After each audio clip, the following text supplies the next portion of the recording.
Hi friends, ஒரு சின்ன awareness video, ஒரு யூஸ்ஃபுல்லான டிப்ஸ்ன்னு சொல்லலாம். இப்போ வந்து சம்மர் ஸ்டார்ட் ஆனதுனால பார்த்தீங்கன்னா, ஏசி இல்லாதவங்க வீட்லலாம் ரொம்ப ஹீட்டாக இருக்கும். ஸோ அதுலேருந்து நம்ம போக்கணும், அந்த ஹீட்லேருந்து தப்பிக்கணும் அப்படின்னு பார்த்தீங்கன்னா, இந்த மாதிரி ஒரு டேபிள் ஃபேன், இது பெருசாக இருந்தாலும் சரி, சின்னதாக இருந்தாலும் சரி, இதை வந்து வாசலுக்கு நேராக கொஞ்சம் ப்ளக் பண்ணி விட்டிங்கன்னா, வீட்டில் இருக்கிற ஹீட்டெல்லாம் வந்து வெளியே தள்ளிடும். ஒரு ஹாஃப் அன் ஹவரில் பார்த்தீங்கன்னா கொஞ்சம் வீடு கூலிங் ஆகிடும். ஸோ ரெண்டாவது, ஜன்னல் ஏதாவது நீங்கள் வச்சுருந்தீங்கன்னா, ஜன்னல் இந்த மாதிரி ஒரு டேபிள் ஃபேனு, ஒரு சின்ன ஃபேன், இது பார்த்தீங்கன்னா இது 1000 ரூபாய் ரேஞ்சு தான் வரும். பேட்டரி பேக்கப் பார்த்தீங்கன்னா ஒரு 3 ஹவர்ஸ் கிட்ட நிக்குது. இது நீங்க பவர் பேங்க்ல கூட டைரக்டா யூஸ் பண்ணிக்கலாம். ஜன்னல் பக்கத்துல இந்த மாதிரி வச்சிட்டீங்கன்னா வெளியே இருக்கிற கூலிங்கான ஏர்லாம் நைட்டு ஃபுல்லா உங்களுக்கு வீட்டுக்குள்ள எல்லாத்தையும் தள்ளி விடும். வென்டிலேஷனும் கரெக்டா இருக்கும். ஓகேங்களா? ஸோ ஹீட்ல இருந்து தப்பிக்கிறது, வீட்டுல குழந்தை ஏதாவது இருந்துச்சுன்னா அதால ஹீட்ல தூங்க முடியாது. ஸோ இந்த மாதிரி வச்சீங்கன்னா அவங்க கொஞ்சம் நைட்டு கொஞ்சம் பீஸ்ஃபுல்லா தூங்குவாங்க.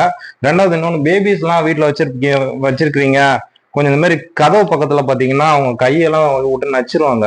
ஸோ அதுல இருந்து தப்பிக்கிறதுக்கு ஈஸியான ஒரு வழி, ஒரு வீட்டில் பேபிஸ்லாம் இருக்கிறாங்க அப்படின்னு பார்த்தீங்கன்னா, இந்த கதவு இருக்குங்களா, இந்த கதவை பார்த்தீங்கன்னா இப்படி சாத்தும் போது கையை இதில் கொடுத்துருவாங்க.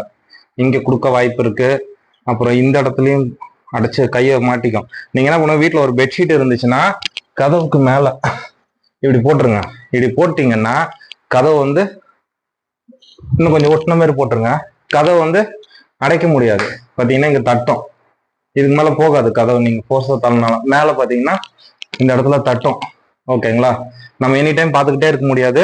சும்மா காலைல எந்திரிச்ச உடனே கதவுல இந்த மாதிரி போட்டிங்கன்னா கை வந்து வைக்க மாட்டாங்க. ஒரு சேஃப்டிக்காக தான். யூஸ்ஃபுல்லாக இருந்தால் கண்டிப்பாக லைக் பண்ணுங்க. நீங்கள் லைக் பண்ணீங்கன்னா ஒரு 4 பேருக்கு ஷேர் ஆகும். ஒரு 4 குழந்தை வந்து இது மாதிரி இதுலேருந்து தப்பிச்சாலே போதும். ஓகேங்களா? பை.